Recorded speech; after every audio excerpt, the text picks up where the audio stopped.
Hello, everybody. It's Tara Boothby from Sojourn Psychology, and I am here with Eden Jersak, and I'm very excited. We are just going to start a new sort of season on our YouTube here with some conversations for restoration. And so, thank you for being here, Eden. Oh, it's a delight. Thanks for having me. Yeah, and Eden is, if you know Eden, you know Eden. So Eden is married to Brad Jersak, who's a theologian. What's beautiful about Eden is she pastors a church. She co-pastors a church in Abbotsford called The Bridge.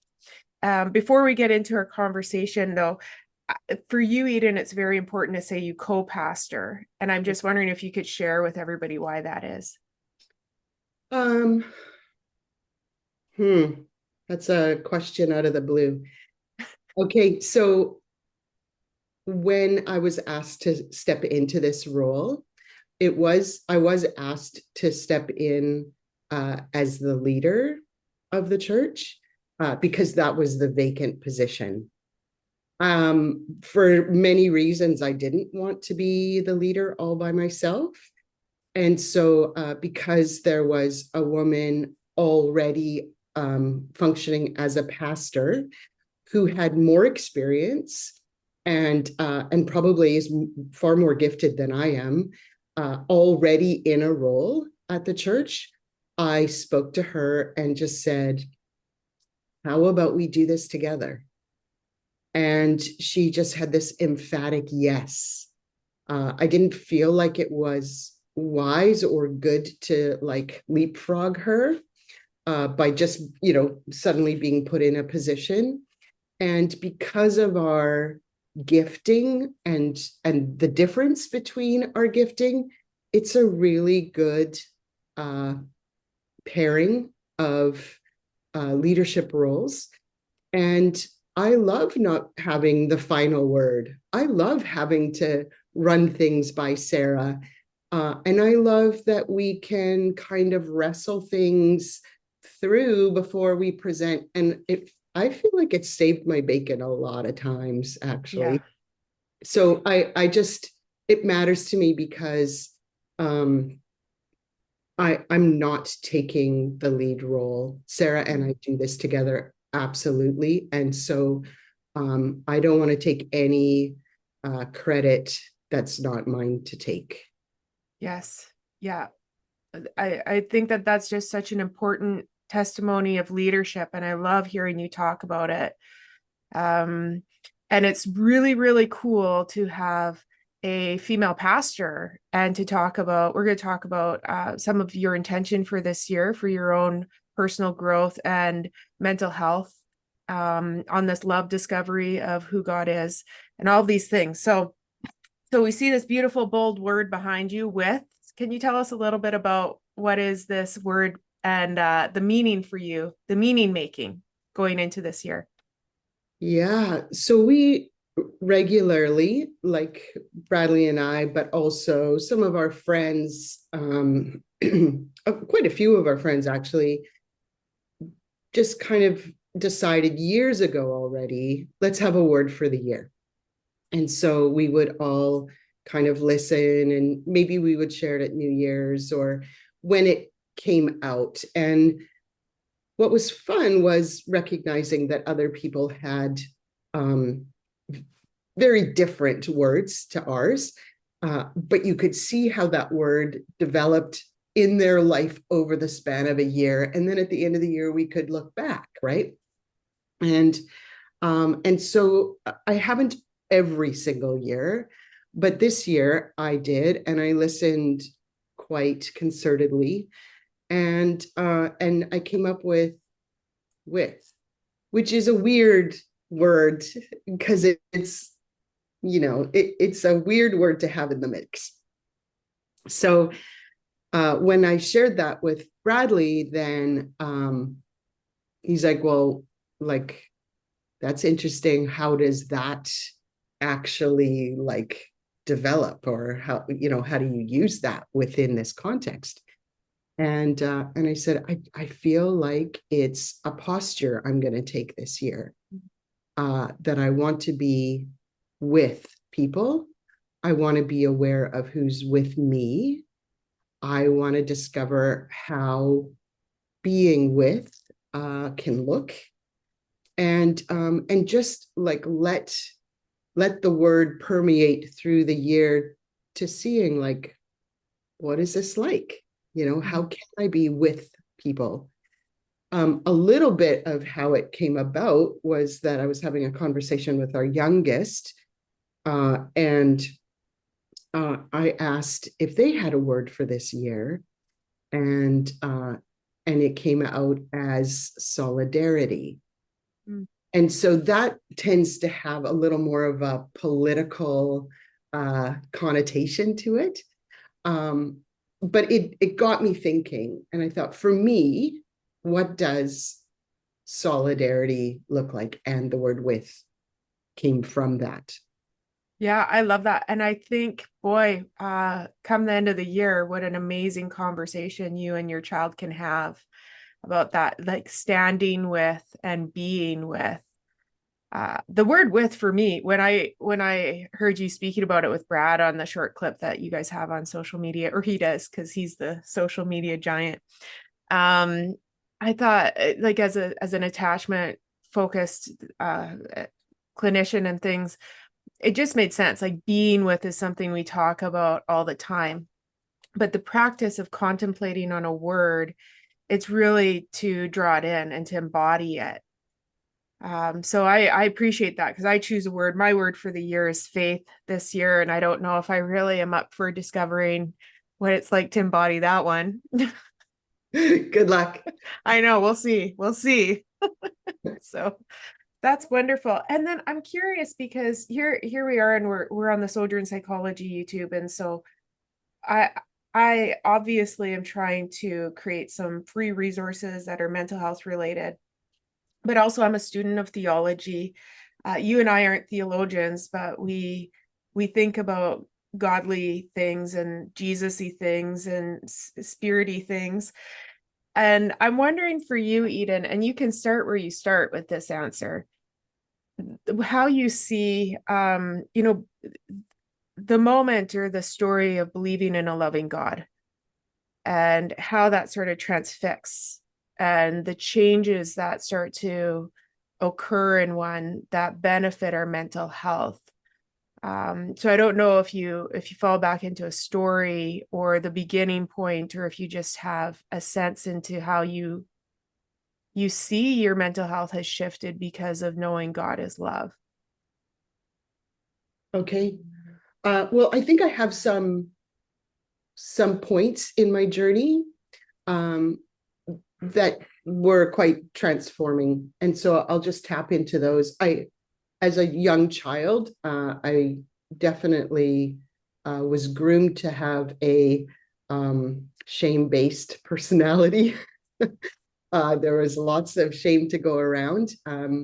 Not so much from my parents, but from other significant people in my life. Mm.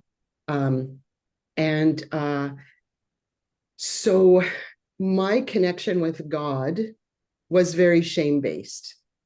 Like, even though I never went forward in Sunday school, like during the call that we would have during the singing time with all the kids, I went forward every Sunday because I felt like I needed to get right with God every Sunday because I had done something naughty during the week. And wow, like I was just this horrible person that God couldn't even look at. When I was 15, going on 16, I was in a private school, and we would have a spiritual emphasis week. And there was some guy at the front talking about something. And I don't even remember exactly what that was, but I had a friend sitting beside me who leaned over and whispered, "Can't you just wait for Jesus to return?" This horror transcended into my body. It's like, oh my goodness, that's so stressful. And I looked at her and I just said, "Oh, I can wait. I can definitely wait. That just scares the life out of me." And she was just like, why?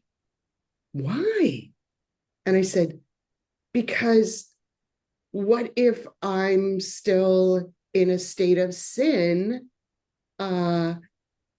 when he returns and I don't qualify? I'm so afraid of that.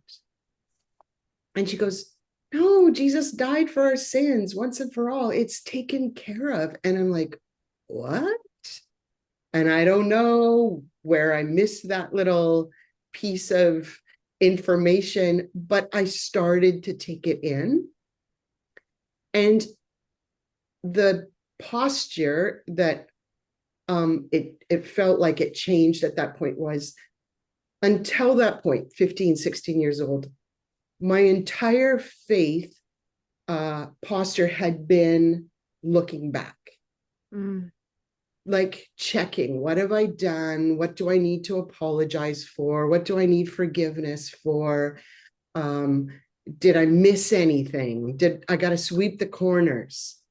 And this information that my friend had passed on to me turned that to looking forward, like, what have you got for me, God? What's next? How do we proceed? And it was this forward-looking faith. And it was really quite dramatic for me. I lived that way predominantly. I still had, the rags of shame that were kind of hanging on me and could easily be taken care of. I think at some point, probably in marriage counseling or something like that, the counselor had said, like, what's all the shame about? Where's that coming from? And so we jumped into that. That made some significant shifts again, some course corrections, I guess.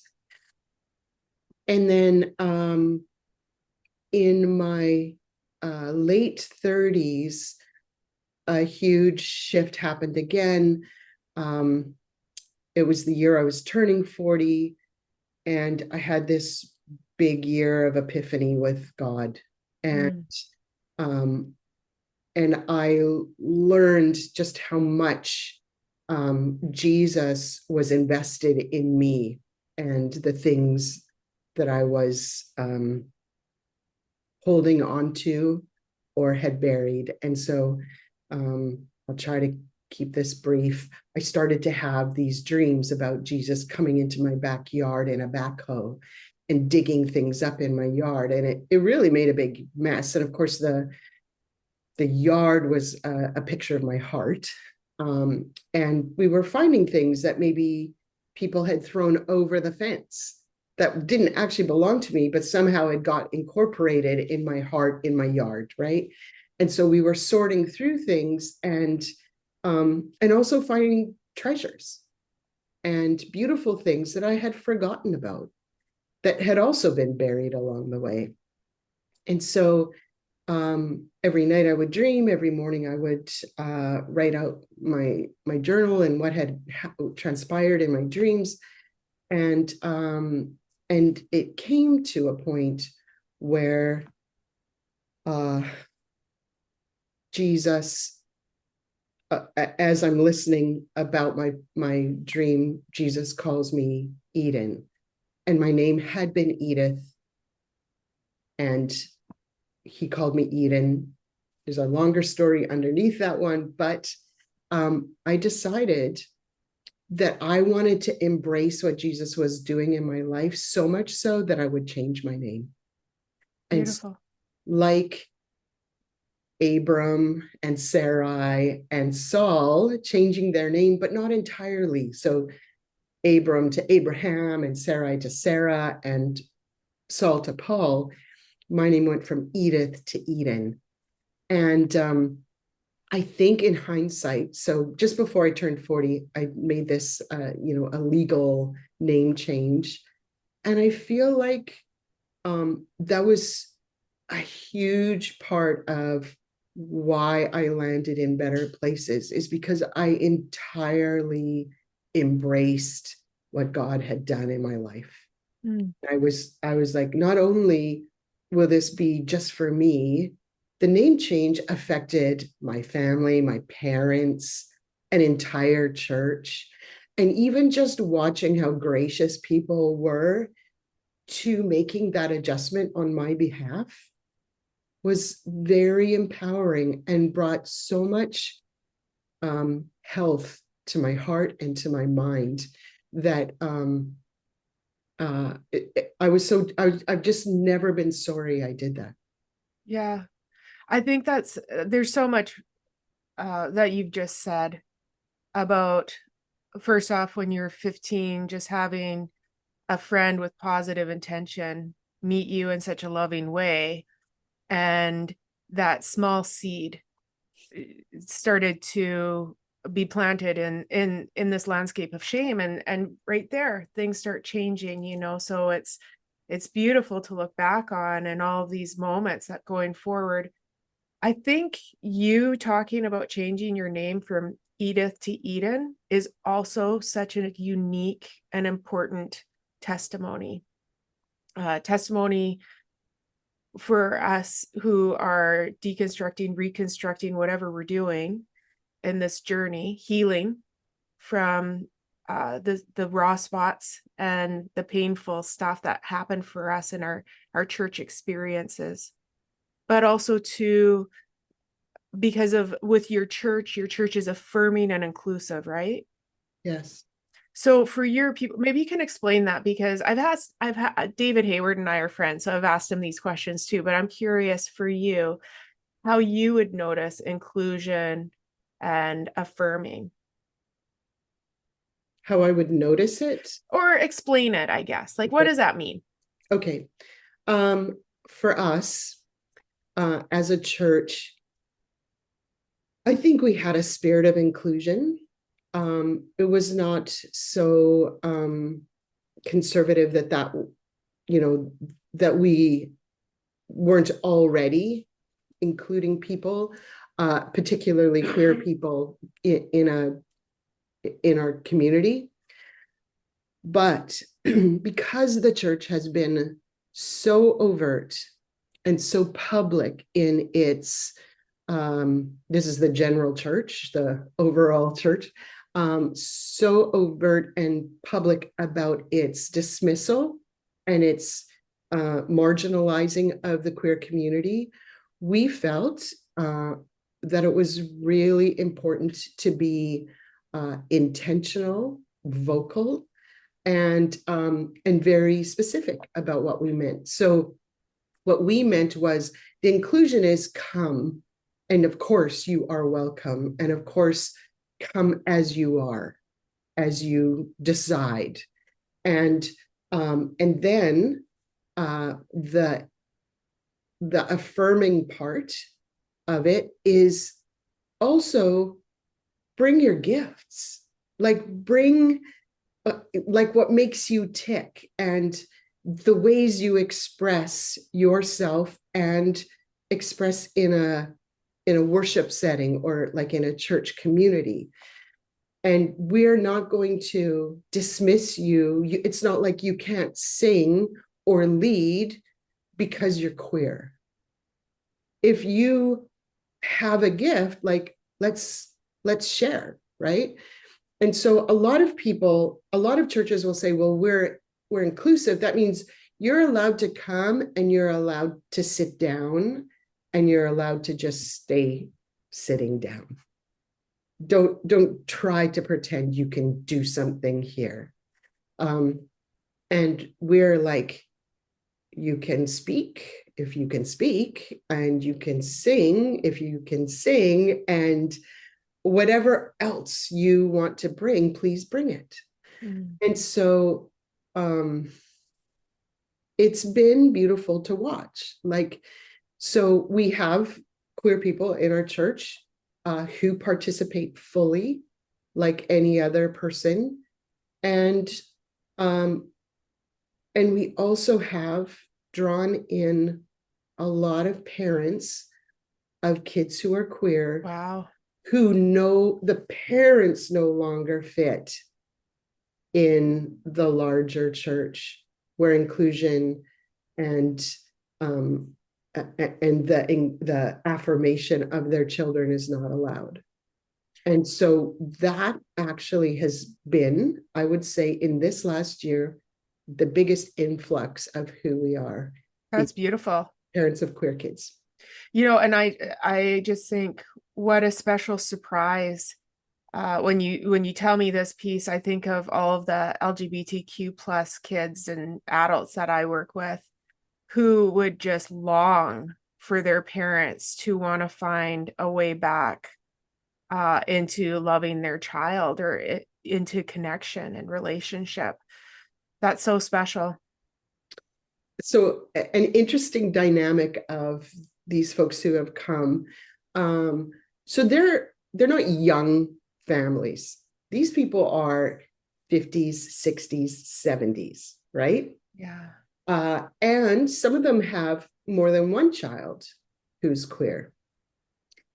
And they just could no longer abide in a community that they felt like they had to stay in the closet too, right? So now they've come into our midst.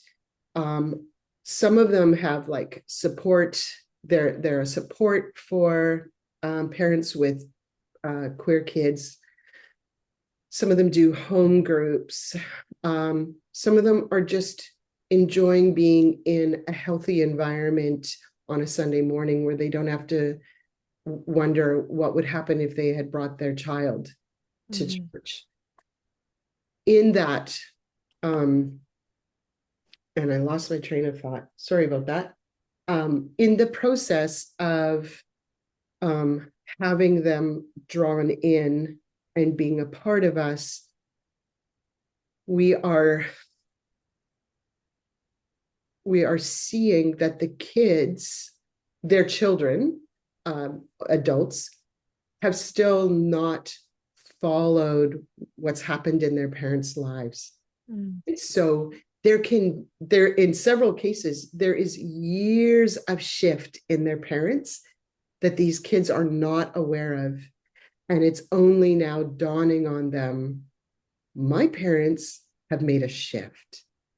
And so it's painful for some of these parents because they're waiting for their kids to see the change in them, right? Yeah.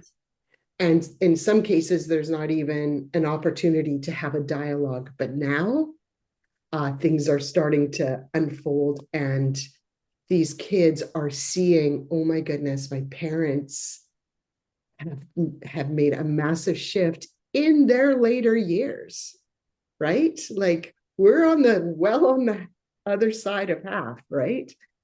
So that's encouraging. It's inspiring. And it's beautiful to watch when the relationships start to come into alignment again. It is, and it fits because with like love science, with attachment theory, it's never too late. So there's these different ways how these parents are really sending this message. I'm on the dance floor. Like I'm here.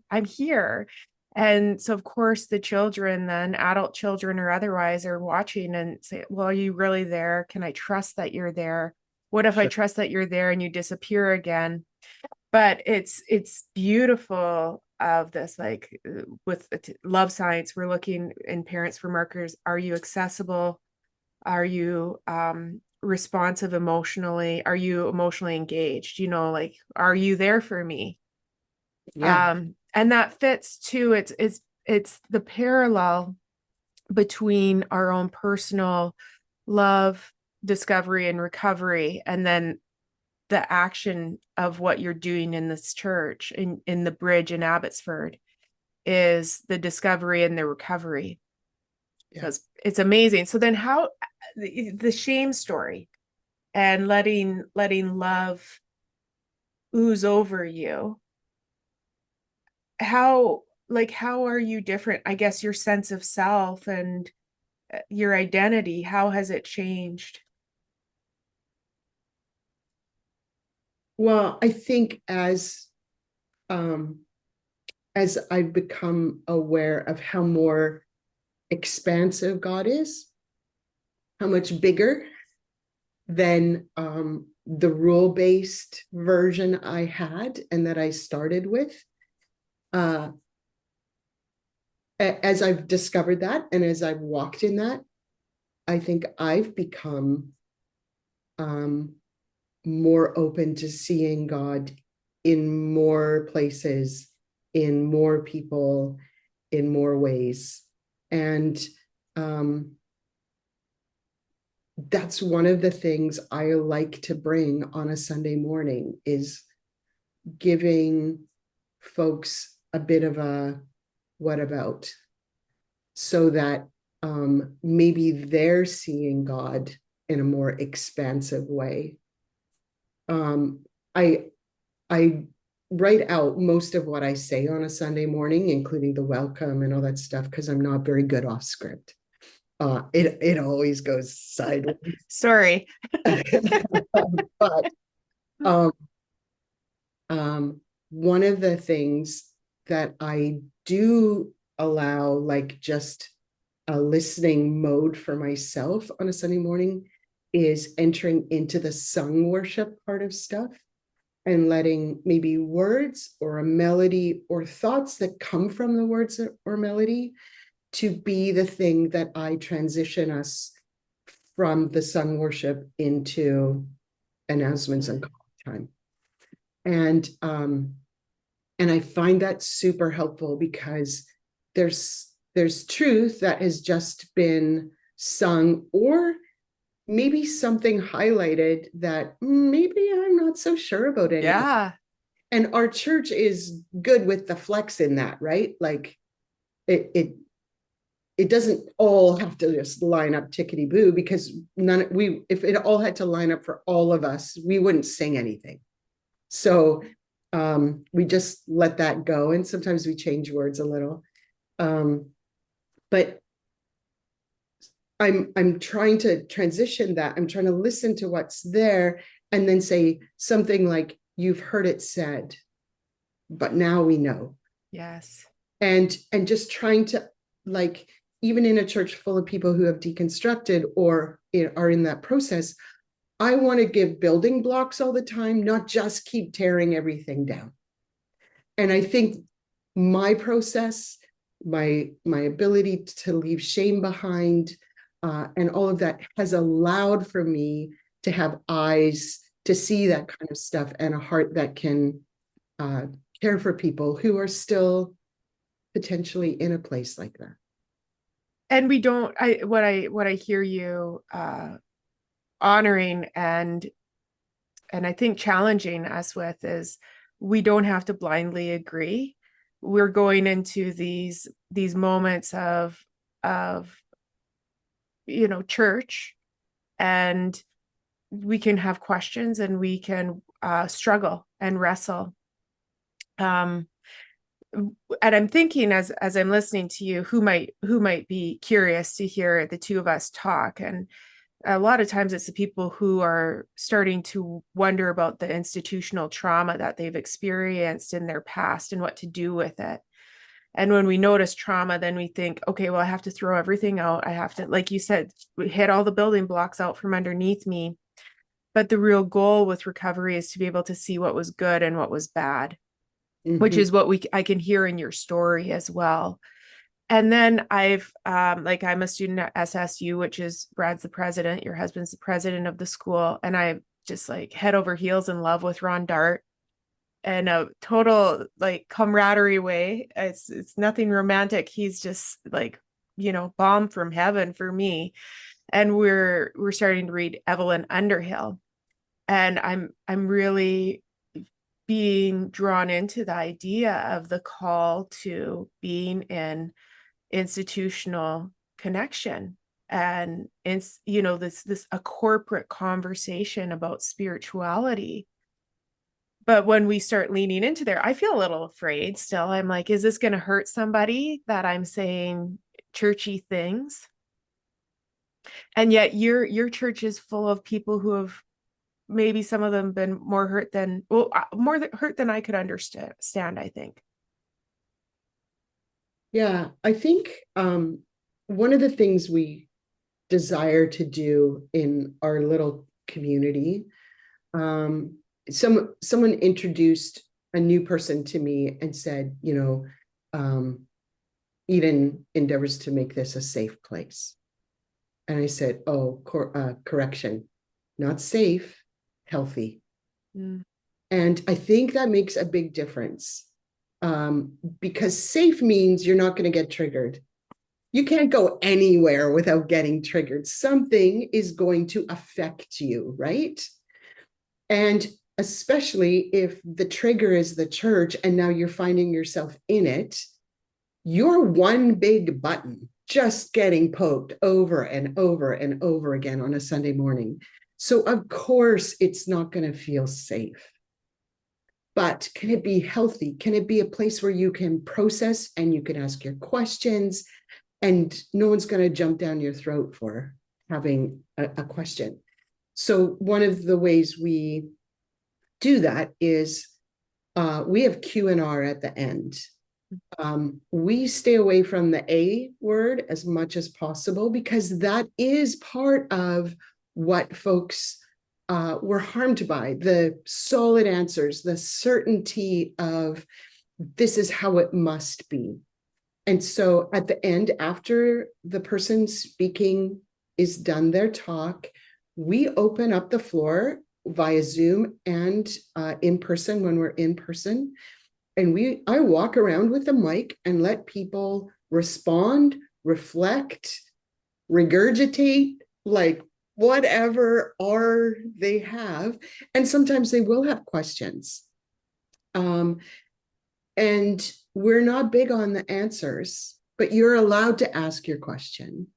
And maybe someone will have an experience that responds to that question, but it's not necessarily from the front. It might be someone in the listeners, right? And we also have, we just have space for that, right? We have home groups where, we're reading and experiencing things that in lots of churches would be controversial, lies we believed about God. Good one. Yeah, stuff like that, where you're engaging with some of the things that were harmful for you. And now you get to like just put it on the table and everyone just walks around the table and looks at it a little bit instead of having to like be eating it and consuming it and believing it. It's like, can we look at this and can we see how it was harmful, what might be usable from it, and what needs to be turfed? Yeah, take what you take. And I'll say do what we can as we can. So there's this wisdom, and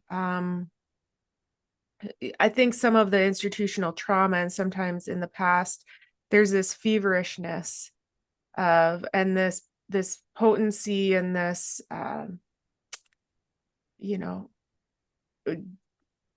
just desire for those in leadership in Christian institution to like spell out the exact right thing, whereas you're talking about like we're kind of just resting on an open hand. So oftentimes when I talk to parents, when I talk about God, I think about parenting a lot. Go figure. But sometimes with our kids, we hold on to them too tight. And so when we hold on to things too tight, they can just like break, squeeze out of our hand. But when we can hold things on the palm of our hand, we can better see them. We can listen, we can see, we can know what's there better. And that's some of what you're doing with people that you're breathing life into and breathing love and breathing God into. And then also in the church, and it sounds organized as other thing. So you have church and then you have this time of like discussion. Yeah. It's not disorganized. It's not chaos. It's like, yes, let's talk. Let's have a conversation now that we've all thought together about who God is and how God is. Well, and the thing is, the mic drop moment often happens in the Q&R. And so if we have a lot of different speakers, I just preach once a month. Sarah preaches once a month, and then the other 2 or 3, depending on the month, are people from the congregation. So we have lots of voices. You're not just hearing the same voice over and over again. I think that also is helpful. But when you're the speaker and then you hear the questions, the reflections, the process that already happened as the people were listening, it's so encouraging, because they often will be saying things that I didn't say or the speaker didn't say, but they've already come to some conclusions or had some sort of process. And you're like, oh, I mean, we're listening. Wow, this is amazing. This is so lovely. And I don't have to manage that. And I think, as a church, we've done a lot of managing over the years, right? And I have no desire to manage. I want to care for people. I want to love them. I want to be with them, but I don't want to manage them. Yeah. Yeah. And it's hard. Yes, beautiful. It's like, wow. The Pentecostals would all be saying, come on, as they do. Just the heat of what you're saying is the truth of spiritual love. So I want to switch gears a little bit. I just feel like overwhelmed by the goodness of what you're saying, actually. And I feel the healing in my own life's journey. I agree with what you're saying. And to people who may be listening, it's not that you have to run out and find a population that is atypical or something that is unique or marginalized, or who has major religious trauma. We meet people who we meet, be with the people who we're with. And sometimes it's just those people who we will be surprised. There's many people who need this recovery and this rediscovering of the goodness of God and love, because it helps us as people. It's beneficial to our mental health. Yeah. And I have to say that because I'm a psychologist, and I'm like, this is good for us. This is going to help us. This is exactly what we want in psychological well-being. So it's a different sort of bottom up approach, not to discredit who God is. Right. But we're more curious about psychology right now. And I'm like, well, if you're curious, then maybe we could talk about some other things that are maybe more important about matters of the heart. So Eden and I are going to be doing a cool thing in May with some of our other cool friends. It's a theology summit in Canmore, Alberta, which is the Canadian Rockies. So Baxter Kruger will be there, William Paul Young. Eden mentioned his book, Lies We Believe About God. And I'm like, will I ever do a podcast with with my Jesus-y friends and not talk about Paul? He's like, everybody talks. He's amazing. And Brad Jersak will be there. Eden will be there. Myself, Tara Boothby, I'll be there. And then my theology buddy, Jared Robinson's creating a whole art installation that will be a really cool contemplative piece just present with us. Now, I believe in these intensives, their retreats. There's a lot of good theology and writing about why we should have this practice in our life. But for you, Eden, you've been in the theology or spiritual intensive environment longer than I have. So how do you describe it? Like, what's these intensive environments? What are they like?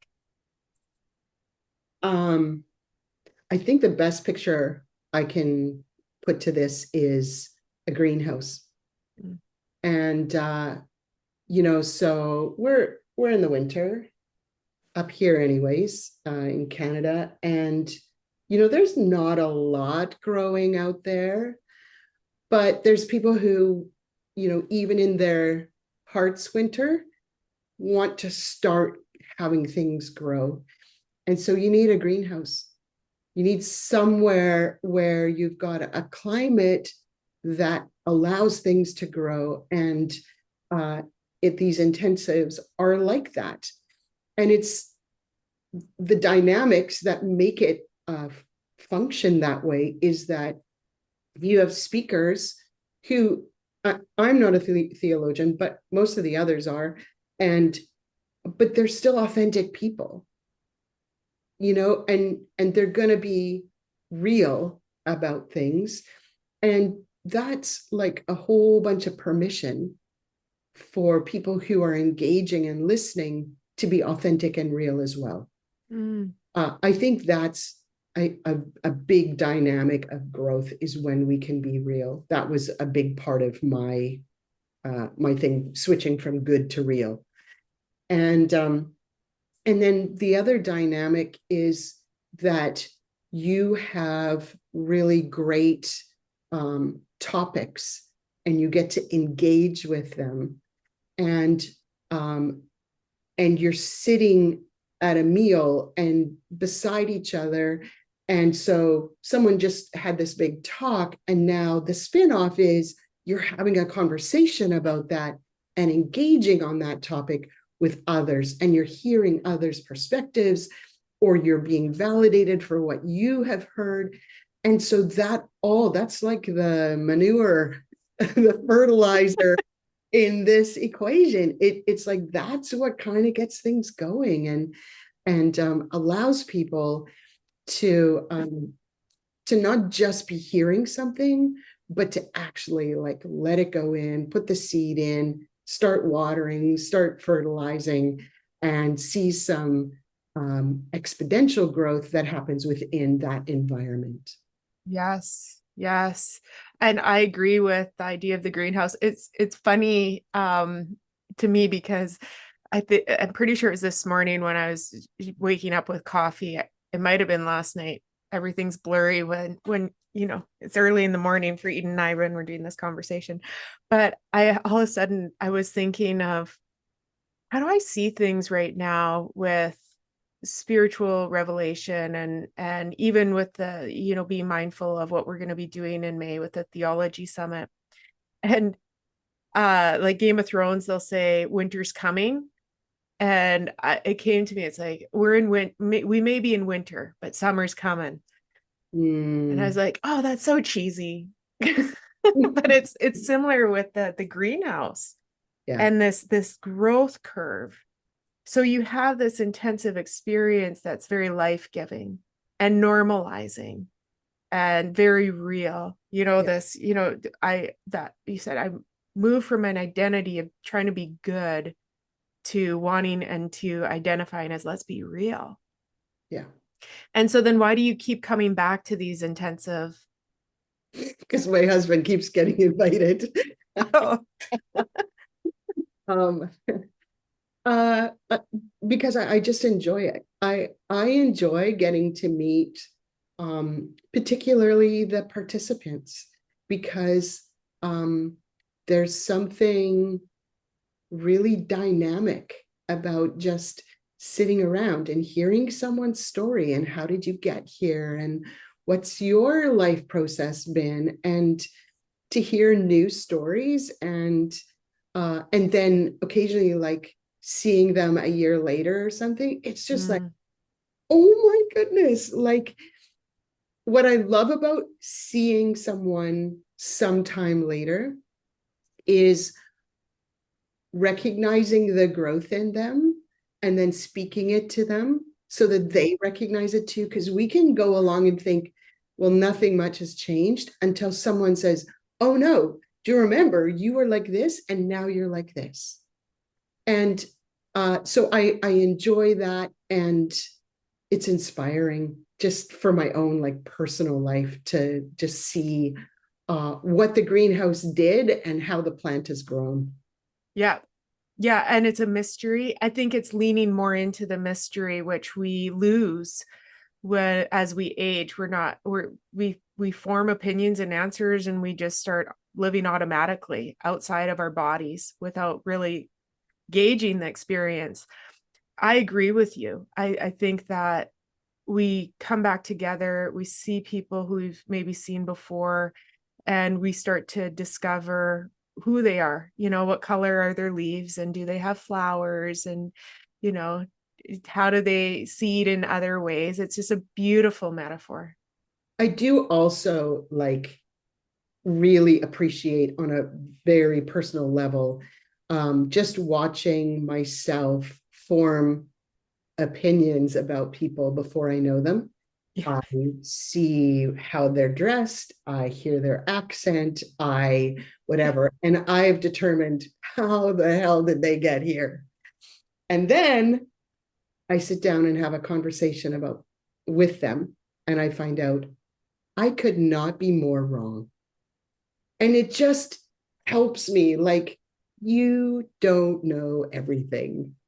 Sit back and just like let these people be who they are and find out, be curious, engage, have conversations. And it's just so fun, actually, just so fun for me to have my paradigms about others blown out of the water. Yeah, I agree. And discovering who our new friends are. Yeah. And it's just this beautiful thing, and it's very human. There's a humanness, and that is also a beautiful part of discovering who God is that the humanity of Jesus. Yeah. And I'll say this too, because I like to share this point in my story, is that there's a lot of religious words that I have not been able to say for a long time. And Mm. so if people who are listening are like, I don't know, like I can't even say the word Jesus. Well, I was there for a really long time. And that's why in my book, the word is love, because Mm. that felt okay when I wrote it. And I know Eden gets that too. It's neat for me though to be in a place where I can say the word Jesus again. And that might not be for everybody, but for me, that feels nice now to have some of that bloomed Yeah. in my life. And some of that is just these intensives where I was like, what the fuck am I doing? I'm going to Oregon. And I remember I emailed John McMurray. So we're Open Table Conference is beautiful. I'm so in love with them. And I think Eden is as well. I'm just going to put words in your mouth. But I emailed John McMurray before the first time I went to Oregon for one of his conferences, his intensives. And I asked, will there be a lock on my door? I just like, it was such a strange thing, but I was really like, I was afraid. I was like, what am I doing? That's funny. Was the first time you went when we picked you up at the airport? No, that was the first time I went was 2022. And we were just coming out of all that crazy lockdown stuff still. And we had there was a lot that went on. It was the big one with John, I think the first one with John Baer when he came down. And then the smaller one the next year, which was you and Brad and Gabby Velasquez and um I'm Katie was there, and I'm dropping names, but it was a smaller one, and then the bigger one again this year. I think you picked me up at the small one, Yeah. maybe. I can't remember. But okay, so um beautiful. Anything you want to say as we pop away from this conversation? Um, no, I think I probably said more than enough. Yeah. I think this has been so lovely, and I am so honored to just share with you as a woman who has been raised in the same sort of cohort of religion, and it's pretty special for you and I to sit in a place of like our identity and having a voice in the Christian community. And it's just what a shift of perspective I have on myself and on other women. And I'm sure that that's a space that you and know and understand as well. Definitely. Yeah. So thank you so much, Eden. And I'll put Eden's information in the description below. So the Bridge, Abbotsford, there's in person and there's online. I know because I've gone to some of your online stuff. I was at the Christmas Carol sing along. That Oh yeah. was, and it's fun, right? There's no pressure. It's just a sweet community. Yeah, for sure. Yes. And as well, the Theology Summit information, I'll put that in the description. So peace and love. And thank you so much for being with me, Eden. It was a joy. Thanks for having me. You're welcome.